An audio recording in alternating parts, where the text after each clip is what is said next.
Olá, seja muito bem-vindo à nossa Escola Bíblica. Este cantinho especial onde nos encontramos para conhecer, aprofundar e melhorar a nossa relação com Jesus.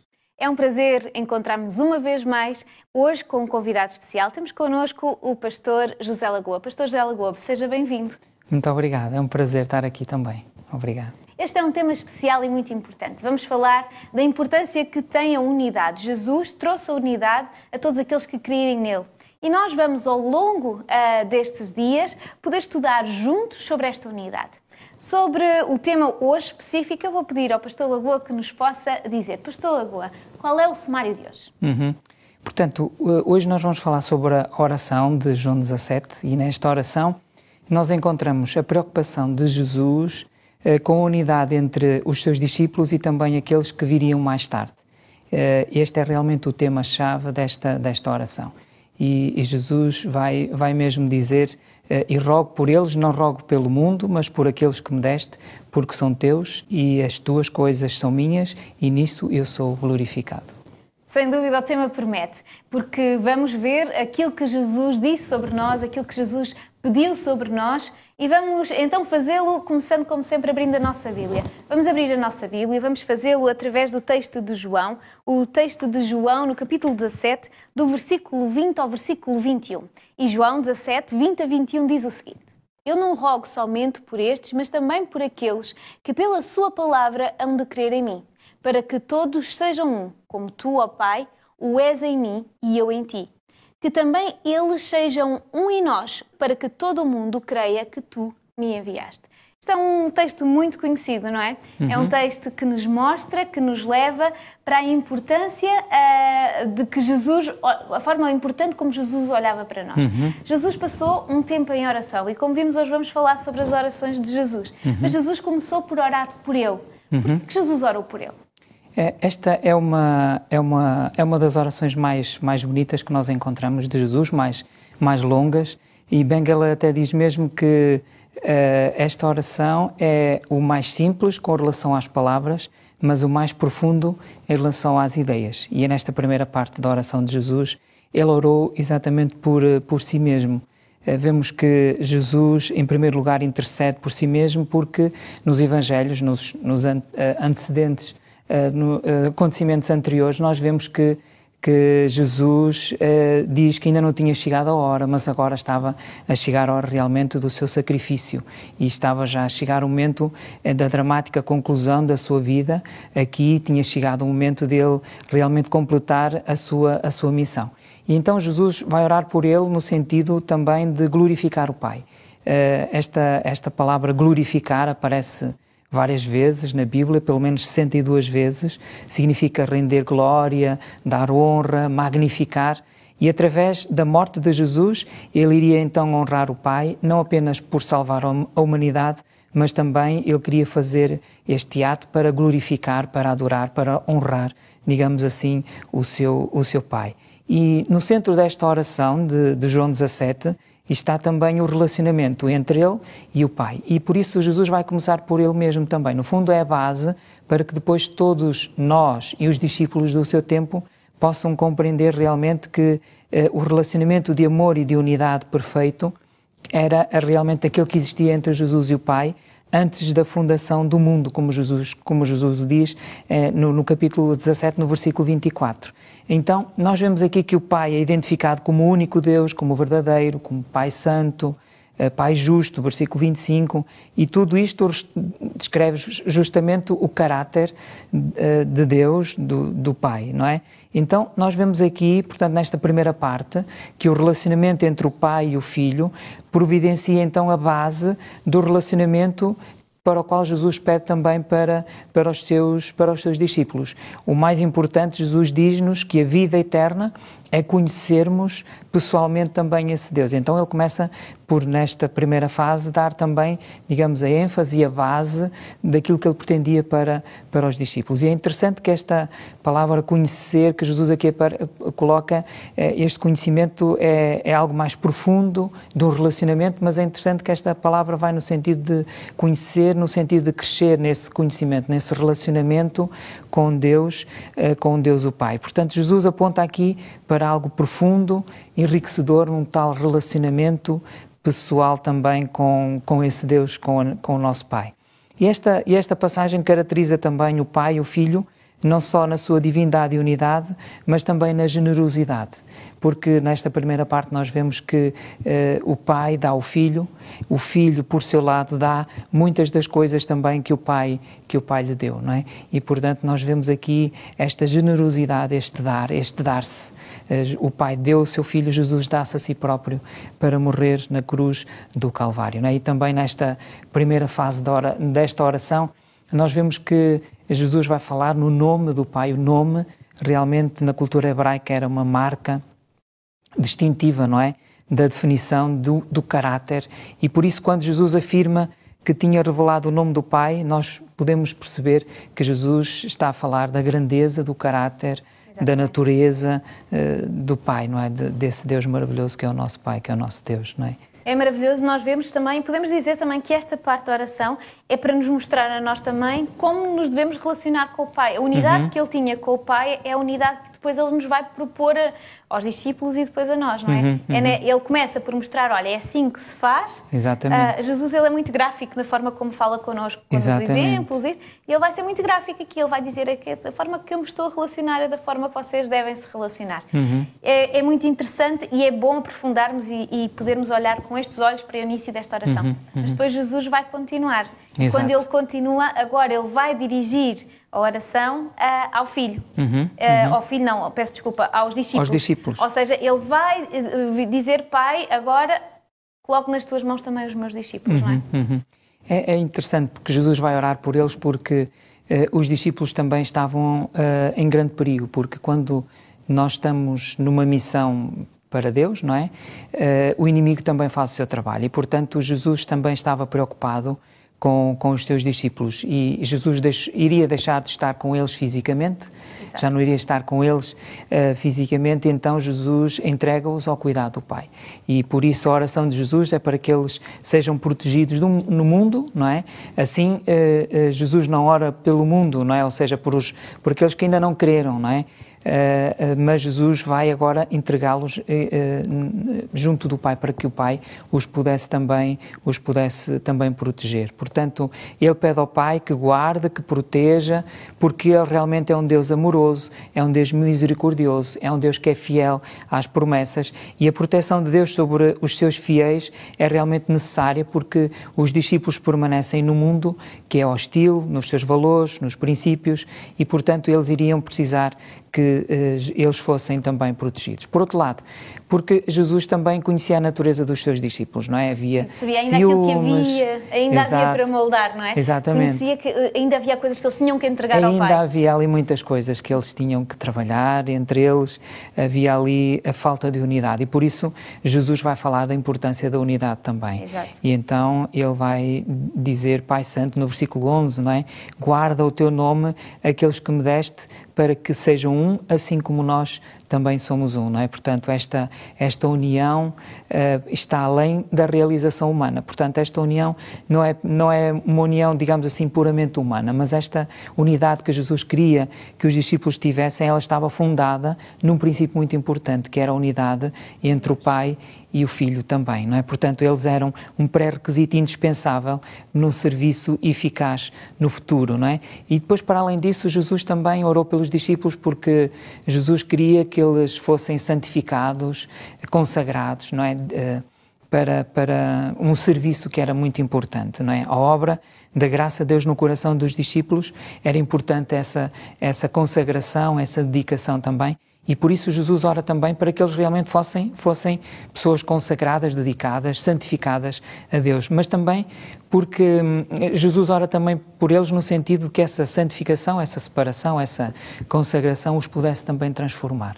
Exato, porque eles tinham andado ali um bocadinho às turras a decidir quem é que ia ter que poder no céu. Em primeiro lugar, exatamente. E, portanto, Jesus vai orar no sentido também dessa transformação que era necessária também pelos seus discípulos. E por isso Jesus orou por essa transformação, por essa unidade, para que nessa unidade entre eles e o Pai, eles pudessem realmente ser transformados. A nossa unidade com o Pai, com Deus é que nos vai ajudar nessa transformação. Nós, por nós próprios, e nós não conseguiremos atingir ou fazer essa transformação que é realmente necessária na nossa vida. E, portanto, essa transformação implicava, então, essa ligação que eles deveriam ter com o Pai. Por isso Jesus orou também nesse sentido para que eles fossem testemunhas verdadeiras e seguidores de Cristo na verdade e também no testemunho que eles deveriam dar da ligação entre eles e da ligação também entre eles e o Pai. E Jesus até vai dizer, olha, vocês vão ser conhecidos que sois meus discípulos se vocês vos amardes uns aos outros, não é? Se estiverem ligados, unidos uns aos outros, não é? Jesus ora pelos discípulos, ora por ele, numa forma de demonstração, como vimos, e de uma forma de exaltar quem era Deus. Depois ora pelos discípulos, porque deseja que aqueles que têm um papel especial no plano, depois dele ser levado da terra, então que pudessem continuar o seu plano, mas continuá-lo sendo representantes dele através da unidade. Mas Jesus vai mais longe, porque Jesus não termina a oração falando só daqueles discípulos. Ele agora também vai orar por nós, vai orar por todos aqueles que mais tarde acabam por aceitar ser seus discípulos.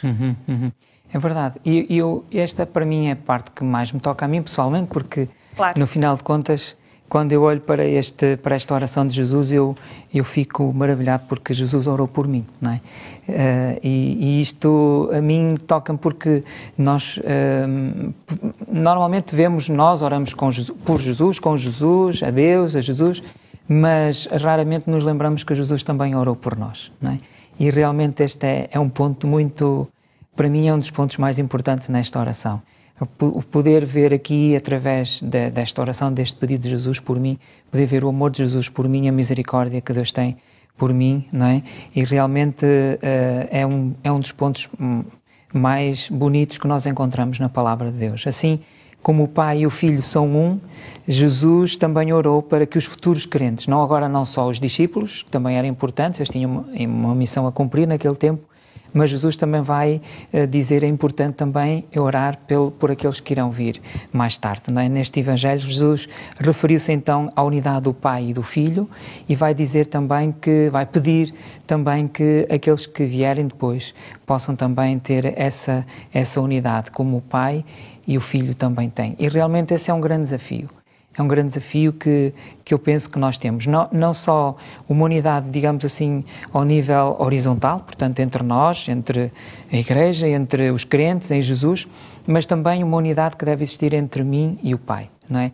E cada dia de vida nós devemos de pedir a Jesus que nos ajude a realmente termos essa unidade com Deus, que é exatamente o pedido que Jesus faz também aqui a cada um de nós. Da mesma forma que disse aos discípulos que quando vocês forem unidos, então vão-me representar, vão dar a conhecer-me, essas palavras também são para nós, apesar de terem sido ditas no tempo na oração diretamente para os discípulos, mas também são para nós. Exatamente. E por isso nós também, Ele ora para nós porque Ele quer que nós façamos parte deste plano, destas pessoas que por o conhecerem, por o amarem, se amam umas aos outros e por isso são testemunhas ao mundo do amor de Deus. Exatamente. E realmente Jesus vai orar nesse sentido para que realmente nós possamos ver entre eles o amor que existia entre o Pai e o Filho, realmente esse amor, o amor HP, não é? Que possa também existir entre nós, não é? Portanto, esta união a que Jesus se refere nesta oração é realmente uma união de amor e de propósito, tal como é a união do Pai e do Filho. E, portanto, manifestar esta união em amor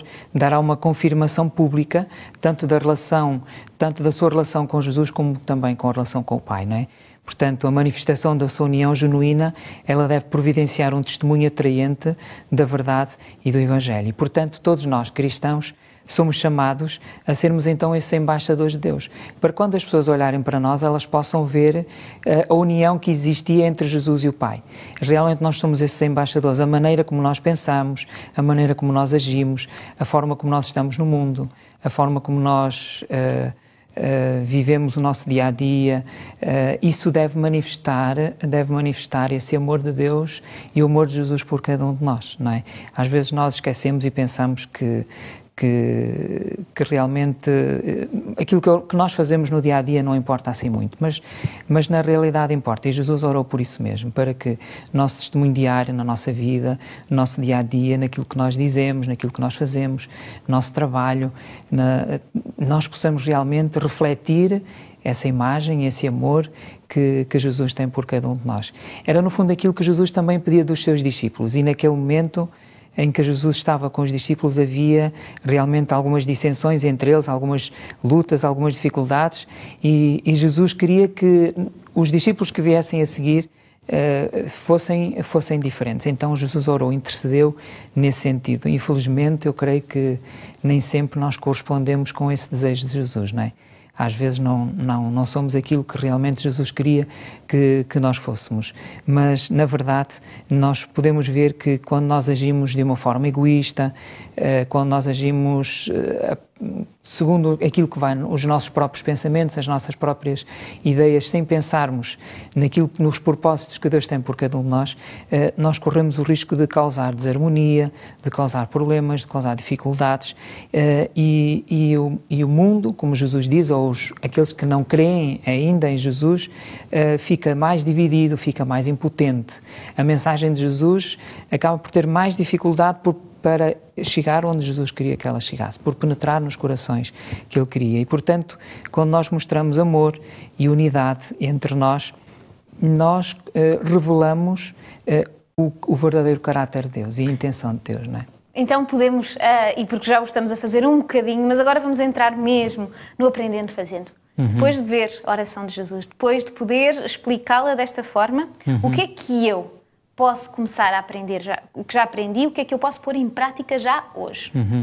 É verdade. Jesus orou especificamente pela unidade dos crentes, para que realmente a inveja, o orgulho, a ganância, que tinham realmente um potencial de os dividir e, consequentemente, de destruir a imagem de Deus que devia apresentar perante o mundo, nós vemos que esta mensagem que nós encontramos neste texto de João 17 mostra-nos que a unidade, por outro lado, demonstra não só a natureza e o caráter de Deus, mas também demonstra o seu poder transformador.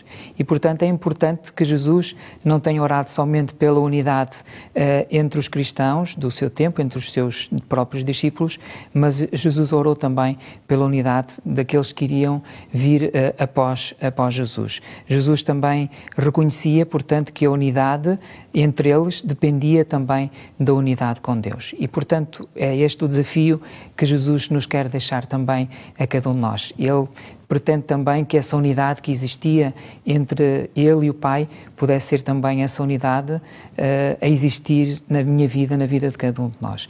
Porque quando isso for uma realidade, e à medida que nós fomos conhecendo, como eu dizia, o texto vai nesse sentido de desenvolver, de crescer nesse conhecimento, nesse relacionamento com Jesus, nós vamos também sendo transformados. Que realmente isso possa ser uma realidade na nossa vida, esse poder transformador de Jesus possa estar cada vez mais forte, mais real na minha vida e na vida de cada um de nós. É com este convite que terminamos o estudo de hoje. Foi um estudo interessante que nos abre a porta e nos mostra um bocadinho daquilo que vai ser os nossos próximos encontros. Vão ser encontros em que vamos estudar, aprofundar e conhecer mais isto de sermos tão próximos como Jesus o era do Pai. Esse é o objetivo nesta terra e eu acredito que se nós continuarmos juntos a estudar a Palavra de Deus, se continuarmos juntos a debater estes temas, estes versículos que a Bíblia nos vai apresentando, eu acredito que nós podemos ficar um bocadinho mais próximos daquilo que é o objetivo de Deus para cada um de nós. Quero, antes de terminar, relembrar que, apesar de estarmos hoje a começar um tema novo, existem outros temas que se encontram disponíveis tanto na outchannel.pt como na página do Facebook da RCS. São lá em que pode aceder, pode ver, pode parar, pode voltar atrás e pode aprender mais um bocadinho. Nós temos aprendido muito juntos e de certeza que desfrutará da mesma forma que nós temos desfrutado destes momentos. Quero então despedir-me, agradecer ao Pastor Lagoa por ter estado connosco, por nos ter acompanhado. Obrigada. Nada, foi um privilégio, é um prazer estar aqui sempre, partilhar a palavra. E com isto, então, terminamos por hoje. Não me despeço de si, digo-lhe até já, porque nos encontramos já na próxima Escola Bíblica.